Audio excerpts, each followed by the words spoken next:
तो हेलो दोस्तों, मैं हूं आपका दोस्त और होस्ट सुनील। और आप सुन रहे हैं सुनील हॉरर स्टोरी। कहानी को देखने से ज़्यादा सुनने में मज़ा आता है, तो अपने हेडफोन लगा लीजिए दोस्तों। आज की कहानी बहुत ही डरावनी और ख़तरनाक होने वाली है। कहानी को शुरू करने से पहले आप चैनल को सब्सक्राइब कर लें, और अगर आपको कहानी अच्छी लगी तो लाइक कर देना। तो दोस्तों, आज की कहानी का नाम है पोस्टमार्टम। दोस्तों, तो बिना देरी के कहानी को शुरू करते हैं। मेरा नाम डॉक्टर अखिल शर्मा है। मैं एक डॉक्टर हूँ और मैं पिछले 10 सालों से मुर्दा घर में पोस्टमार्टम करता आ रहा हूँ। मैंने हर तरह के केस देखे हैं, हादसे, हत्याएं, आत्महत्याएं। हर लाश की अपनी कहानी होती है जो मैं चीर-फाड़ के दौरान उनके पकड़ता हूँ। लेकिन उस रात जो हुआ वो मेरे दिल और दिमाग में जैसे घर कर गया है। वो सिर्फ एक केस नहीं था, वो मेरी ज़िंदगी का सबसे डरावना सच बन गया। बात 27 अप्रैल की है। रात के तकरीबन 11 बज रहे थे। बारिश की बूंदें मुर्दा घर की टीन की छत पर थक थक की आवाज़ कर रही थी। बिजली बार बार गुल हो रही थी, कभी कभी आ रही थी, और जनरेटर की मध्यम आवाज़ ही इकलौता सहारा था। मैं अकेला था। मेरा असिस्टेंट बीमार होने की वजह से छुट्टी पर था।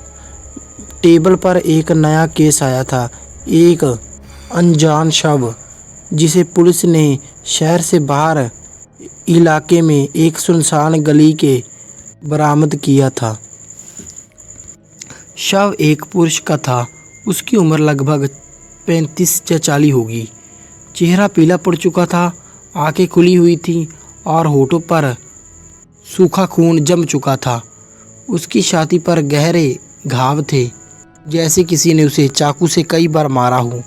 पुलिस का कहना था कि ये हत्या का मामला है, लेकिन कोई सुराग नहीं मिला।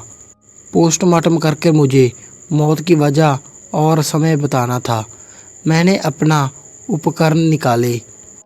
अपने उपकार निकाले, जैसे कि स्कैल्पल, बोनसा, रिकॉर्डर ऑन किया और बोलना शुरू किया। केस नंबर 472, पुरुष, अजात, अनुमानित उम्र 35 या 40 वर्ष की। जांच करने पर छाती पर गहरे घाव। तभी इतना कहते ही बिजली फिर गुल हो गई। जनरेटर की आवाज़ रुक गई।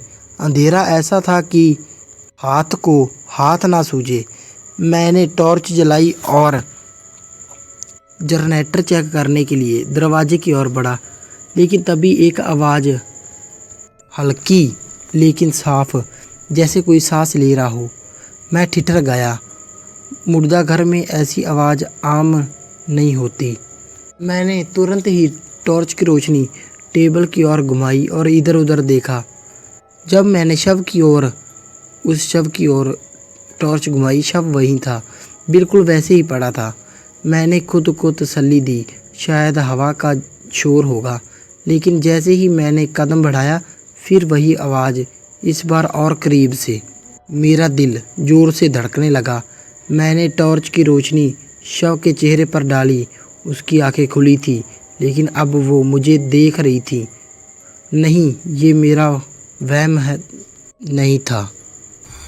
वो आंखें हिल रही थी, जैसे मुझे घूर रही हों। मैंने पीछे हटने की कोशिश की, लेकिन मेरे पैर जम गए थे। तभी अचानक उस शव का हाथ हल्के से हिला। स्कैल्पल मेरे हाथ से छूटकर फर्श पर गिर गया। मैं चीखना चाहता था, लेकिन गला सूख चुका था। उसका सिर धीरे धीरे मेरी ओर मुड़ा और होठ अचानक से हिलने लगे। एक खरखराती हुई आवाज़ निकली, तू मुझे काटेगा। मैंने तभी दरवाजे की ओर दौड़ लगाई, लेकिन जो आवाज़ मेरे पीछे थी, भाग मत, मैं अभी आता हूँ। मैंने तभी अचानक से दरवाज़ा खोला और बाहर की ओर भागा, लेकिन बारिश की वजह से फिसल गया। पीछे मुड़कर देखा, मुर्दा घर का दरवाज़ा धीरे धीरे खुल रहा था। बारिश की फुहारे मेरे चेहरे पर तमाचे की तरह पड़ रहे थे। मैं चीकड़ में लथपथ था। मुर्दा घर बाहर गिर चुका था। और मेरा दिल इतनी ज़ोर से धड़क रहा था कि लग रहा था कि अभी सीने से बाहर निकल आएगा। मुर्दा घर का दरवाज़ा अब खुल रहा था और धीरे धीरे, जैसे कोई जानबूझकर मुझे डराना चाहता हो। उस खरखराहटी आवाज़ का फिर से गूंज मेरी कानों में पड़ी। भाग मत, मैं अभी आता हूँ। मैंने हिम्मत जुटाई और खुद को चीख कर उठाया। मेरी टॉर्च की रोशनी बारिश में बिखर रही थी, लेकिन मैंने उसे मुर्दा घर के दरवाजे पर टिकाया। वहाँ कुछ नहीं था, केवल अंधेरा ही था। क्या ये मेरा दिमाग फितूर था? लेकिन वो आंखें, वो हिलता हुआ हाथ, वो आवाज़, क्या वो सब झूठ था? मैंने खुद को समझाया, अखिल तू एक डॉक्टर है, लाशें नहीं बोलती। तू थोड़ा सा थक गया है, मैंने खुद को कहा। लेकिन तभी एक ठंडी सांस मेरी गर्दन के पास गूंजी, जैसे कोई मेरे पीठ के पीछे खड़ा हो। मैंने एकदम पलट कर देखा और चारों ओर निगाह घुमाई। मेरी सांस रुक गई थी। फिर वही आवाज़, इस बार मेरे कान में के बिल्कुल पास थी, लेकिन चारों ओर कोई भी नहीं था। मैं फिर से चीखते हुए आगे की ओर भागा।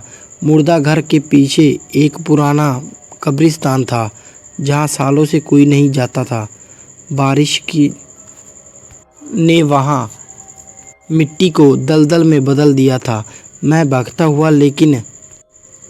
भागता ही रहा, लेकिन मेरे जूते चीकड़ में फंस गए। मैं फिर गिर पड़ा। टॉर्च मेरे हाथ से छूटकर कुछ दूर जाकर गिरी। उसकी मध्यम रोशनी में मैंने देखा एक साए जैसी आकृति। वो धीरे धीरे मेरी ओर बढ़ रही थी। उसका चेहरा नहीं दिख रहा था सही से, लेकिन उसकी आंखें वो चमक रही थी, जैसे कोई भूखा शिकारी अपनी मंजिल में पहुंचकर अपनी मंजिल को घूरता है। मैं चीख कर कहा, कौन हो तुम?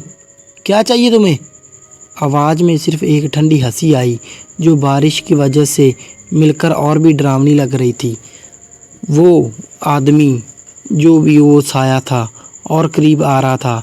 अब मैं उसकी सांसों की गंध बिल्कुल करीब से महसूस कर सकता था, ठंडी, सड़ी हुई, जैसे कई दिनों की लाश। मैंने चीकड़ में हाथ मारा और एक पत्थर उठाकर उसकी ओर फेंका। साया रुका नहीं, बस उसकी हंसी और तेज हो गई। अभी अचानक बिजली कड़की। एक पल के लिए सब कुछ साफ दिखा। वो वहीं खड़ा था, वही पीले चेहरे, वही खुली आंखें, वही खून से सने हुए होंठ। लेकिन अब वो टेबल पर नहीं था, वो मेरे सामने खड़ा था। अपने भावों से रिश्ता हुआ खून बारिश में बह रहा था उसका एक हाथ मेरी ओर बढ़ा और उसने मेरी अचानक कलाई पकड़ ली। उसकी पकड़ इतनी ठंडी थी कि मुझे ऐसा लगा कि जैसे मेरी हड्डियां चरमरा रही हों। तूने मुझे छुआ, उसने कहा, और उसका चेहरा और इतना करीब आ चुका था कि उसकी आंखें मेरे बिल्कुल पास नज़र आ रही थीं, और उनकी आंखों में मैं बिल्कुल अपना डर साफ देख सकता था। अब तू मेरा है। मैंने पूरी ताकत से उसका हाथ छुड़ाया और भागने की कोशिश की, लेकिन कब्रिस्तान के बीच में एक पुराना पेड़ था और मैं उसके साथ टकराया और गिर गया। मेरे पीछे वो साया अब भी खड़ा था, लेकिन अब वो अकेला नहीं लग रहा था। कब्रिस्तान की मिट्टी हिल रही थी, हाथ, सिर, धड़ जैसे ज़मीन से नीचे, और लाशें बाहर निकल रही हों। उसकी आंखों में चमक और बहुत ही डरावनी रहस्यमयी हंसी थी, और वो बस अब मेरी ओर ही देख रहा था। मैंने अपनी जेब में हाथ डाला। मेरा फ़ोन, मैंने उसे निकाला, लेकिन बारिश की वजह से स्क्रीन काम नहीं कर रही थी। तभी अचानक एक और बिजली झटकी और मैंने देखा वो शव अब मेरे ठीक सामने था। उसने अपना सिर झुकाया और उसके होठों से एक शब्द निकला, दौड़। मैंने आखिरी बार हिम्मत बटोरी और कब्रिस्तान से बाहर की ओर भागा। पीछे से उसकी खरखराती हुई सांसों की आवाज़ मैं बिल्कुल सुन सकता था। मैंने मुड़कर नहीं देखा। मैं बस भागता रहा जब तक मुर्दा घर का मुख्य गेट तक नहीं पहुंच गया। गेट बंद था। मैंने उसे खोलने की कोशिश की लेकिन ताला शायद जाम था। तभी मेरे पीछे एक हल्की सी चीख सुनाई दी। मैंने धीरे धीरे डरते हुए पीछे मुड़कर देखा। वो शव अब गेट के पास खड़ा था। मेरी तो जैसे हालत ही ख़राब हो गई। मेरे सांस ही रुक गई एकदम से। और दूसरी सबसे डराने वाली बात, उसके साथ वो सारी भूतिया जो आकृतियाँ थी जो शमशान घाट में दबी हुई थी, वो भी उठ खड़ी हुई। लेकिन जब वो हंस रहे थे, उनकी आंखों में उसकी आंखें किसी और चीज़ को ही घूर रही थी। मैंने धीरे धीरे गेट की ओर देखा। वहाँ एक और साया था, लेकिन ये अलग था। उसकी आंखें नहीं थी, सिर्फ काले गड्ढे। और उसमें मेरी और उंगली उठाई। मैं गेट के पास खड़ा था। मेरी सांसें रुक रुक कर चल रही थी। बारिश अब और तेज हो चुकी थी और बिजली की चमक में वो काले गड्ढे वाला साया मेरे सामने, मतलब मेरे पीछे खड़ा था। उसकी उंगलियां अब भी मेरी ओर ही थी, जैसे कोई निमंत्रण दे रहा हो उनको। मेरे पीछे शव और कब्रिस्तान की सारी लाशें खड़ी थी, लेकिन अब वो हिल रही थीं। उनकी चमकती आंखें बिना आँखों वाले साये को जैसे घूर रही थीं। वो भी उसे डर रहे थे। मैं चीखना चाहता था, लेकिन मेरी आवाज़ ही नहीं निकल रही थी। तभी साये से अपना सिर घुमाया और एकदम से नीचे झुका लिया। उसके चेहरे पर नाक नहीं था, सिर्फ 2 काले गड्ढे थे और मुंह कानों तक फटा हुआ था, जो मेरी आत्मा तक को चूस रहे थे। फिर एक गहरी गूंजती आवाज़ हवा में तैरने लगी। कौन है तू? मैंने पीछे की ओर देखा। वो शव वहीं और पोस्टमार्टम करने वाला था, जिसका मैं पोस्टमार्टम करने वाला था। वो शव भी वहीं था। वो अब ज़मीन पर घुटनों के बल बैठा था। उसका सिर झुका हुआ था और उसके घावों से खून निकल रहा था, जैसे काला गाढ़ा तरल पदार्थ होता है। मैंने हिम्मत जुटाकर पूछा, कौन हो तुम? ये सब क्या है? उस बिना आँखों वाले साये ने जवाब नहीं दिया। उसके बजाय उसने अपनी उंगली ज़मीन की ओर की।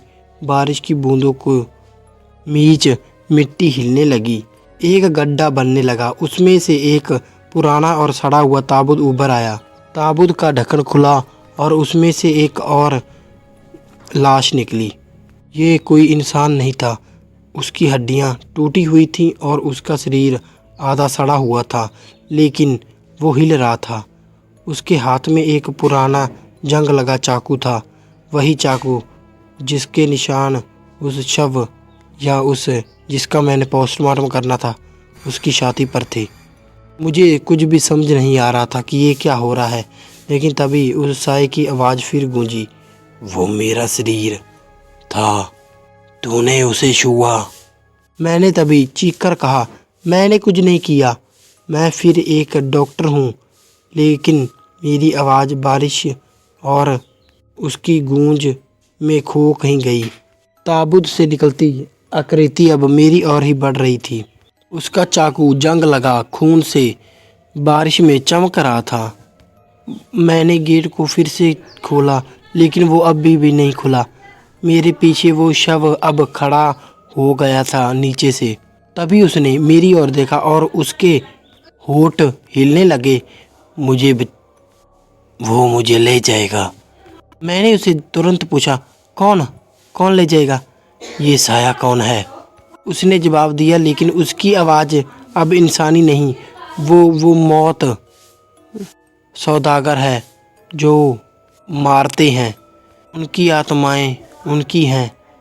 मैंने उसे सौदा किया था जिंदगी के लिए, लेकिन उसने मुझे धोखा दिया।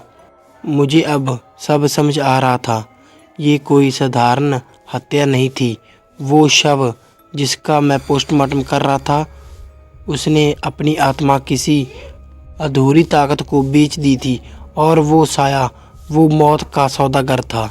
उसकी असली आत्मा लेने आया था, लेकिन मैं इसमें क्यों फंस गया?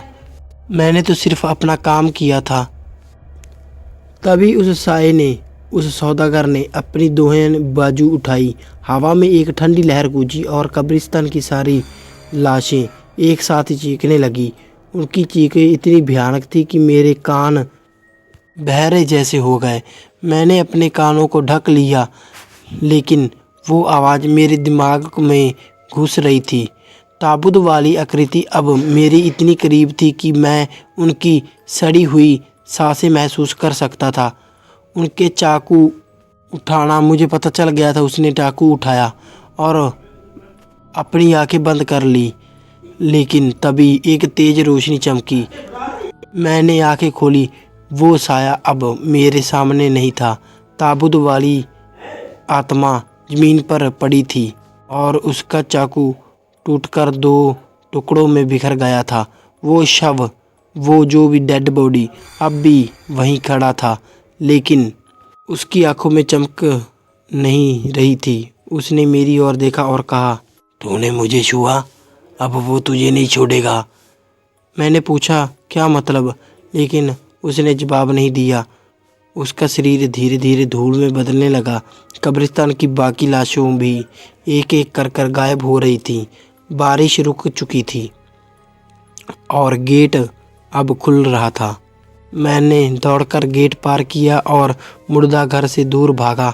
मैंने पीछे मुड़कर नहीं देखा। अगली सुबह मैंने पुलिस को सारी बात सुनाई, लेकिन जब मुर्दा घर पहुंचे तो वहाँ कोई शव नहीं था, कोई लाश नहीं थी, कोई ताबूत नहीं था, कोई चाकू नहीं था। सिर्फ मेरे उपकरण और रिकॉर्डर था, जिसमें मेरी आवाज़ रिकॉर्ड थी।